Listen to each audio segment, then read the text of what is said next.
इस प्रोटेस्ट में सरकार ने को कोई लेना देना ही नहीं है, उसको बातचीत करनी नहीं है, उसको जाके एक एक्टिविस्ट को उठा के लेके आ जाना है। ये मीडिया अगर 1947 से पहले अंग्रेज की गुलामी के टाइम पे होता तो ये हमें आजाद नहीं होने देता। भगत सिंह की फांसी के दौरान अगर सुधीर चौधरी रिपोर्ट कर रहा होता तो बोलता हम आपको बताएंगे फांसी खाने के 2 फायदे। सीता के पति का नाम ले लेके नीता के पति का काम कर रहे हैं। लोगों के हिंदू सेंटिमेंट हर्ट हो गए कि उनके भगवान राम के बारे में ऐसे बोल दिया। भाई भगवान राम को ना तुम्हारे अप्रूवल की जरूरत नहीं है, वो भगवान कोई खास वजह से मानते होगे ना तुमको, वो या वेट कर रहे हैं कि ये टटपूंजी आके मेरे को डिफेंड करेंगे यहाँ पे। अगर रोजगार होगा ना तो भावनाएं बैक सीट ले लेंगी। अगर आप आज नहीं बोलोगे तो आप फिर वही 1920 1930 के हिंदुस्तानी बन जाओगे जिसको अंग्रेज जब चाहे कूटता था। नमस्कार दोस्तों, स्वागत है आपका भारत एक मौज में। मैं यूजुअल इंट्रोडक्शन नहीं करूंगा क्योंकि मेरे पास काफ़ी कुछ है कहने के लिए। सबसे पहले तो माफ़ी इस बात की कि हम बहुत दिनों के बाद वीडियो बना रहे हैं। उसकी कुछ वजहें, एक तो मेरी आवाज़ आपको लग ही रहा होगा चली गई थी बिल्कुल, और दूसरा मैं थोड़ा सीजेपी के प्रोटेस्ट में भी बिजी हो गया था। अब मैं प्रोटेस्ट में क्यों बिजी हुआ, क्योंकि मैं तो स्टूडेंट भी नहीं हूँ और मेरा क्या लेना देना। लेकिन यही सोच जो है बहुत सारे लोगों को अपने बिल में घुसा के रखती है। लेकिन उसका नतीजा ये होता है कि जब उनके खिलाफ कुछ होता है तो दूसरे भी यही लॉजिक दे सकते हैं कि मेरा क्या लेना देना। बात आते हैं दोस्तों प्रोटेस्ट पे। लोग बहुत शक भी कर रहे हैं फॉर वैलिड रीजंस ऑल्सो कि जो इंडिया अगेंस्ट करप्शन वाला उनका एक्सपीरियंस था वो उनको धोखा लगा, तो वो सीजेपी को भी उसी नज़र से देख रहे हैं। वो आपका हक है, आप देख सकते हैं, आपके तजुर्बे ऐसे रहे हैं। लेकिन दोनों प्रोटेस्ट में कुछ डिफरेंसेस है जो मैं पॉइंट आउट कर देता हूँ। पहली बात तो ये कि सीजेपी ना कोई बहुत ज़्यादा ऑर्गेनाइज्ड प्रोटेस्ट नहीं है, वो बहुत ही spontaneous eruption of youth anger है, फ्रस्ट्रेशन है एंड आस्किंग फॉर अकाउंटेबिलिटी है। On the other hand India Against Corruption जो है बहुत ही ऑर्गेनाइज्ड जो है प्रोटेस्ट था। स्टेज के पीछे आपको मालूम ही, अब तो मालूम पड़ ही गया है कि आरएसएस वगैरह सब लगे हुए थे। प्रशांत भूषण ने तो ये बोल भी दिया है।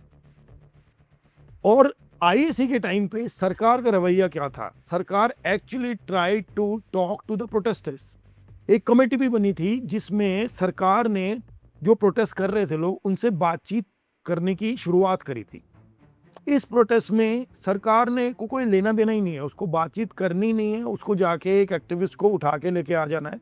उस एक्टिविस्ट की पॉलिटिक्स से और उसके उस प्रोटेस्ट में प्रेजेंस को लेके आप सोच सकते हैं, बहस कर सकते हैं, लेकिन सरकार का रवैया ये है। इंडिया अगेंस्ट करप्शन में एक और इम्पोर्टेंट बात थी कि उस टाइम का मीडिया 24/7 रिपोर्टिंग कर रहा था उस प्रोटेस्ट की, और घर घर में टीवी चैनल पे जा रहा था कि ये प्रोटेस्ट हो रहा है और ये मुद्दे हैं। इस प्रोटेस्ट में आप देख रहे हो मेन स्ट्रीम मीडिया, जिसको गोदी मीडिया भी कहते हैं, वो बिल्कुल ही गायब है। क्यों गायब है ये आपको पता ही है, वो घर में इसकी उल्टी खबरें पहुंचा रहे हैं। अब इंडिया अगेंस्ट करप्शन की वजह से, मीडिया में उसके रोल की वजह से घर घर में उस प्रोटेस्ट की बात गई तो लोगों का रिएक्शन आपने देखा। इलेक्शन में सरकार बदल गई। मीडिया का रोल इसलिए इंपॉर्टेंट है, और हमारा मीडिया तो खैर उसके बारे में तो क्या ही बोले। ये मीडिया अगर 1947 से पहले अंग्रेज की गुलामी के टाइम पे होता तो ये हमें आज़ाद नहीं होने देता। इमेजिन कीजिए 1942 में जब महात्मा गांधी ने भारत छोड़ो आंदोलन शुरू किया, या डंडी मार्च शुरू किया जब महात्मा गांधी ने, ठीक है, तो अगर मान लीजिए ये आज की रूबी का लियाकत जो है रिपोर्ट कर रही होती, वो तो ऑब्जेक्शन लगा देती उस मार्च के ऊपर। उसने सीजेपी के प्रोटेस्ट को ये बोला कि ये पिकनिक है, क्योंकि वहाँ पे कोई एक इंसान वहाँ पे इतने सारे लोगों को खाना बांट रहा था। इस पे इसको प्रॉब्लम हो गई और इसने एक पूरा प्रोटेस्ट कैसे होता है ये बना के दिखाया कि प्रोटेस्ट में तो लोग ऐसे बिहेव करते हैं, सबको सीरियस होना चाहिए, सबके मुंह लटके हुए होने चाहिए। ये वही लोग हैं जिन्होंने किसान आंदोलन पे ये कहा था कि ये कैसे किसान हैं जो एयर कंडीशन लगा के बैठे हैं, ये तो किसान लग ही नहीं रहे हैं। हर प्रोटेस्टर को गाली देना। अगर ये दांडी मार्च के टाइम पे रूबी का लियाकत रिपोर्ट कर रही होती तो ये महात्मा गांधी को ये बोल देती, ये तो इतनी तेज कौन चलता है, जितनी तेज महात्मा गांधी चलते थे कि ये तो बहुत तेज चल रहे हैं। इससे तो पता चलता है कि ये तो किसी और ही मिशन पे चल रहे हैं, ये तो कोई बाहरी ताकत है। अगर आपको मार्च करना है तो, और आप इतने बुजुर्ग हो और इतने कमज़ोर हो, तो आप इतने गरीबी में दिखाते हो अपने आप को, तो आपको धीरे धीरे चलना चाहिए, रगड़ रगड़ के चलना चाहिए, घिसड़ घिसड़ के चलना चाहिए। ये उसको भी गलत बोल देती। और अगर मान लो जलियांवाला बाग के कांड पे इन नविका कुमार रिपोर्ट कर रही होती तो वो अपना मासूम सा चेहरा बना के दादी माँ वाला पता होना चाहिए था ना प्रदर्शनकारियों को कि वहां पे गोली भी चल सकती है। अब आप ओखली में सर दोगे तो मूसल तो पड़ेगा ही। ये उनको भी वहां पे भी विक्टिम ब्लेमिंग करती। भगत सिंह की फांसी के दौरान अगर सुधीर चौधरी रिपोर्ट कर रहा होता तो बोलता हम आपको बताएंगे फांसी खाने के 2 फायदे, और इस तरह से प्रोग्राम चलता। और यही मीडिया आपको आज फिर से गुलाम बना के रखे हुए है। आप सोचो, अंग्रेजों के टाइम पे ये मीडिया इस तरह की बातें करने से नहीं चूकता, क्योंकि इनको तलवे चाटने की आदत है और इनके खुद के घर पैसों से भरे पड़े हैं। इनको आपकी आज़ादी से कोई लेना देना नहीं है। सोचो, इस मीडिया ने आपको आज भी गुलाम बना दिया है। उस वक्त हमारे पास लीडर्स थे जिन्होंने जो है लड़ाई लड़ी, और एक आज़ादी इतनी मुश्किल से हमने जीती, और उस आज़ादी को जीतने के बाद गाने बने थे। 1950s में एक गाना था, अपनी आज़ादी को हम हरगिज़ मिटा सकते नहीं, सर कटा सकते हैं लेकिन सर झुका सकते नहीं। हमने सदियों में ये आज़ादी की नेमत पाई है और ये आज़ादी की नेमत हम खो नहीं सकते। ये तब गाया था हमने। आज हम क्या हैं? सरकार का काम था एक आज़ाद भारत में वहाँ के अवाम को, वहाँ की जनता को डिफेंड करना, हर रूप में, इकोनॉमिक रूप में, ह्यूमन राइट्स के रूप में, हेल्थ केयर के रूप में, एजुकेशन के रूप में, जनता के लिए काम करना। लेकिन यहाँ तो उल्टा हो रहा है। इस देश में एक जनता का बहुत बड़ा तबका है जो सरकार को डिफेंड कर रही है, सरकार के लिए काम कर रही है। सरकार को कोई आंच ना आ जाए, मैं इनके बारे में कुछ नहीं सुन सकता, मैं मोदी जी के बारे में कुछ नहीं सुन सकती। और राइट विंग का चोला ऐसा है कि इससे औरतें भी अछूती नहीं है। कल एक लड़की ने, एक औरत ने आके, लड़की नहीं बोलूंगा, एक औरत ने आके अभिजीत दीपकी के ऊपर इंक फेंक दी। ये आजाद देश में हो रहा है। ये अंग्रेजों के टाइम पे होता था कि रेस्टोरेंट के बाहर या क्लब्स के बाहर लिखा होता था कि dogs and Indians not allowed. आज के भारत में लिखा हुआ है कि anybody thinking for the country, protesting for the rights, protesting for constitution are not allowed, only अंधभक्त्स आर अलाउड। क्या ये आज़ादी है? क्या इसी आज़ादी में आपने जीना चुना था? क्या इसी आज़ादी में आप चाहते हो कि आपके बाल बच्चे, भाई बहन, रिश्तेदार इसी आज़ादी को आगे जिए? अगर आज ये हालत है तो सोचो 10 साल बाद क्या हालत होगी।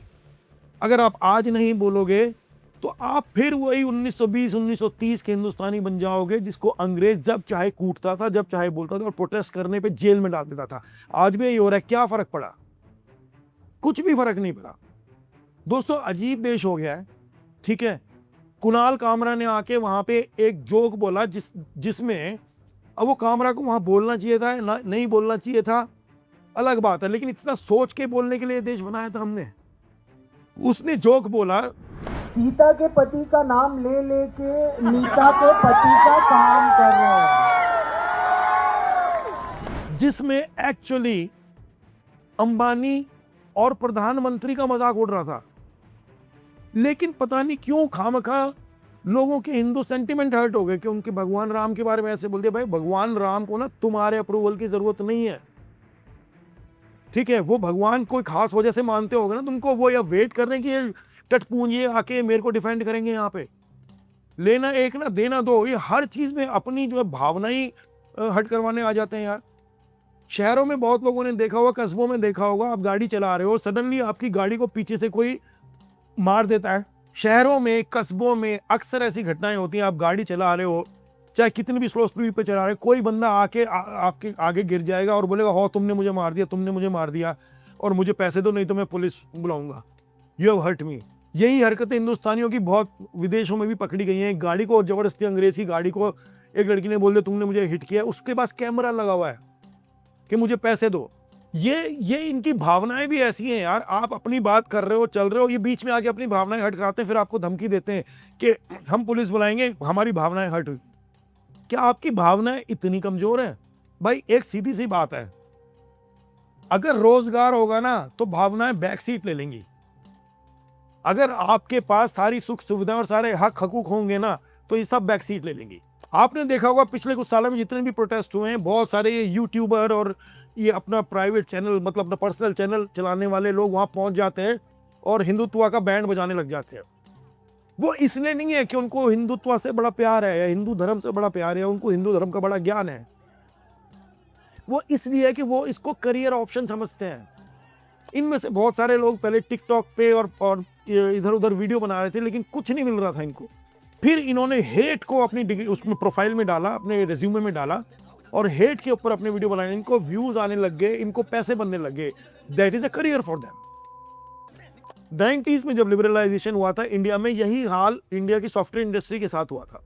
बिकॉज उस time software was a career option, every Tom Dick and Harry was doing a 6 month certification from NIIT और Aptech and getting a job, because there were jobs in abundance in IT industry, और वो बाहर भी निकल गए सबके सब। इस सरकार के पास आपको देने के लिए जॉब नहीं है, नफरत है। आपको नफरत में करियर बनाना है, अपने बच्चों को करियर में नफरत विरासत में देनी है, बिल्कुल दीजिए, और फिर उसका जो भी खामियाजा होगा वो आप भुगतिए भी। दोस्तों, एक साइकोलॉजी में या थेरेपी में 2-3 वर्ड्स हैं, अब्यूजिव रिलेशनशिप, गैसलाइटिंग। ये हमारी सरकार के साथ चल रही है। We are in an abusive relationship with the government. वो हमें मारती है तो हम ये बोलते हैं कोई बात नहीं, प्यार भी तो करती है। और अगर हम सरकार से ये बोलते हैं कि आप गलत कर रहे हैं, हमें हमारे हक चाहिए, हमें सिर्फ इतनी अकाउंटेबिलिटी तो दे दो कि यार कोई ऐसा आदमी आ जाए जो पेपर लीक ना करवाए, तो इनका जो पूरा गिरोह है मीडिया का, वो आपकी गैसलाइटिंग करता है, आपको बोलता है आप एंटी नेशनल हो, आपको बोलता है आपकी फंडिंग बाहर से होती है। मुझे ये बताओ कि इन बच्चों की फंडिंग बाहर से हो रही है, तो ये हमारे होम मिनिस्टर और ये हमारे प्राइम मिनिस्टर ये क्या कर रहे हैं? ये बाहर ट्रैवल करने के लिए, ये क्या होम मिनिस्टर कहीं नहीं जाते? प्रधानमंत्री बाहर ट्रैवल करने के लिए फंडिंग आई जा रही है। एक चीज समझ लीजिए दोस्तों, एंटी नेशनल वो नहीं है जो सरकार से सवाल पूछ रहा है। एंटी नेशनल वो है जो सवाल पूछने पे आपको गाली बक रहा है और अंधभक्ति से सरकार के सामने खड़ा हुआ है कि आप मेरे साथ कुछ भी कर लो, मैं आपके पैरों में गिरा रहूंगा। ये है गुलामी। और मैंने सोचा था हम 1947 में आजाद हो चुके हैं। गुलामी मुबारक हो दोस्तों। देखते रहिए भारत एक मौज।